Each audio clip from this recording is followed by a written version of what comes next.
Hello guys, this is Prince और आज के इस वीडियो में हम लोग बात करने वाले हैं उपग्रह के बारे में। क्लास 6 ज्योग्राफी के पहला चैप्टर सौर मंडल में पृथ्वी का टॉपिक उपग्रह सैटेलाइट।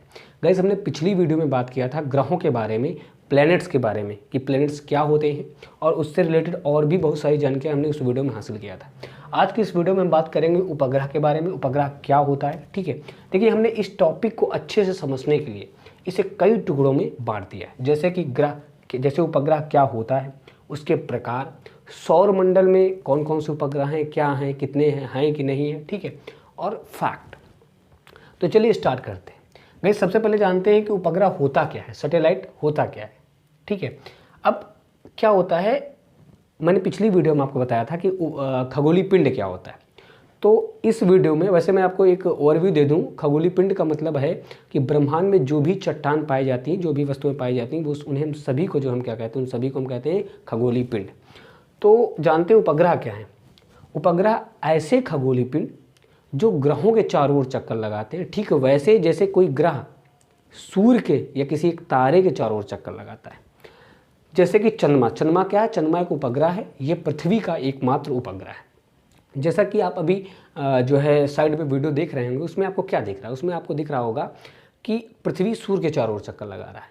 और अब आपको क्या दिख रहा है, अब आपको दिख रहा होगा कि चंद्रमा पृथ्वी के चारों ओर चक्कर लगा रहा है। अब आपको क्या दिख रहा है, चंद्रमा पृथ्वी के चारों ओर चक्कर लगा रहा है।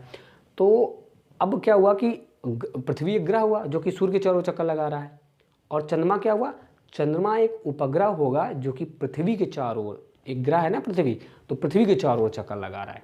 आई थिंक आपने अच्छे समझ लिया, अगर नहीं समझा तो इधर भी समझ लो। जैसे कि सूर्य हुआ और ये पृथ्वी हुआ, ठीक, पृथ्वी सूर्य के चारों ओर चक्कर लगा रही है जो कि एक ग्रह है पृथ्वी, ठीक है।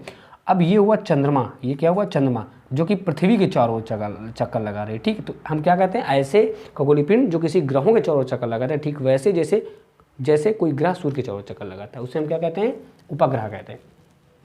ये सेगमेंट कंप्लीट हुआ। अब जानते हैं इसके प्रकार, उपग्रह के प्रकार, ठीक है।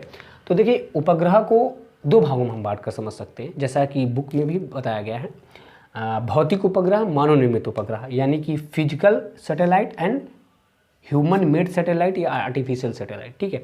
भौतिक उपग्रह क्या होता है, भौतिक रूप से निर्मित उपग्रह को हम क्या कहते हैं, भौतिक उपग्रह। जैसे चंद्रमा जो कि भौतिक तत्वों से मिलकर बना हुआ है, इसे किसी मानव ने नहीं बनाया, किसी वैज्ञानिक ने नहीं बनाया हुआ है, ठीक है। अब मानव निर्मित उपग्रह क्या होता है, ऐसा उपग्रह जिसे वैज्ञानिकों ने बनाया है, ऐसा उपग्रह जिसे वैज्ञानिकों ने अपने उद्देश्यों को पूर्ति हेतु बनाया है, ठीक है। अब ये क्या करते हैं, ये उपग्रह कैसे काम करता है, क्या है, ठीक है। देखो इन उपग्रहों को रॉकेट के द्वारा अंतरिक्ष में छोड़ा जाता है, आउट ऑफ एटमॉस्फेयर, ठीक है। क्या करते हैं, इसे हम वायुमंडल से बाहर अंतरिक्ष में छोड़ते हैं रॉकेट के माध्यम से, ठीक है। पृथ्वी की कक्षा में स्थापित कर देते हैं। आप साइड में जो वीडियो क्लिप दिख रहा है उसमें भी, उससे भी आप समझने का प्रयास करिए कि जो है हम इसे रॉकेट के द्वारा जो है पृथ्वी की कक्षा में यानी अंतरिक्ष में स्थापित कर देते हैं, पृथ्वी की कक्षा में स्थापित कर देते हैं, और ये पृथ्वी के चारों ओर फिर चक्कर लगाता है, ठीक वैसे ही जैसे एक भौतिक उपग्रह एक ग्रह के चारों ओर चक्कर लगाता है। अब इसका उद्देश्य क्या है, यानी ये क्या काम क्या करता है, वहाँ पर वो ब्रह्मांड के रहस्यों की खोज में हमारी सहायता करता है, क्योंकि उसमें जो है हाई रिजोल्यूशन के कैमरे लगे होते हैं, ठीक है। उसमें उसे एनर्जी के लिए सोलर पैनल उसमें लगे हुए होते हैं जो उसे एनर्जी देते हैं, क्योंकि सन तो हमेशा जो है प्रकाश को देता है, यानी कि सन रेज आती हैं जिससे सोलर पैनल को एनर्जी मिलती है, तो वो तो हमेशा जो है कह सकते हो कि उसे एनर्जी मिलती रहती है, ठीक है। तो यहाँ पर हम बात आते हैं कि मानव निर्मित उपग्रह कैसे क्या करता है। तो रॉकेट द्वारा उसे हम छोड़ते हैं, पृथ्वी कक्षा में स्थापित करते हैं, पृथ्वी के चारों ओर घूमता है, और जो कैमरे लगे उनसे वीडियोज या फोटो हमारे पास शेयर करता है, जिससे हम ब्रह्मांड के रहस्यों के बारे में पता कर पाते हैं। दूसरा, संचार व्यवस्था। पृथ्वी में संचार व्यवस्था को भी ये जो है व्यवस्थित करता है, जैसे कि हम जो वीडियो कॉल कर पाते हैं, लोकेशन यानी देख पाते हैं, या फिर मैसेजिंग कर पाते हैं, व्हाट्सअप मैसेज, जो भी इंस्टाग्राम, जो भी सोशल मीडिया, या फिर डिजिटल वर्ल्ड में जो भी कुछ हो रहा है, वो सब ह्यूमन मेड सैटेलाइट मानव निर्मित उपग्रह के कारण ही हो रहा है।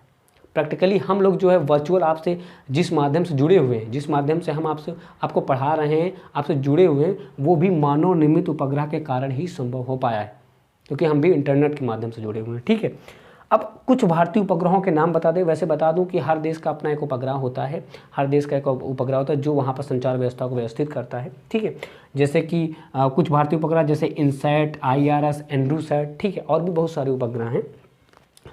इसरो और नासा ये स्पेस एजेंसियां हैं, ये भारत की स्पेस एजेंसी है, ये अमेरिका की स्पेस एजेंसी है, जो उपग्रहों को यहाँ से अंतरिक्ष में रॉकेट के द्वारा भेजती हैं और क्या करती हैं, और उन्हें कंट्रोल करती हैं।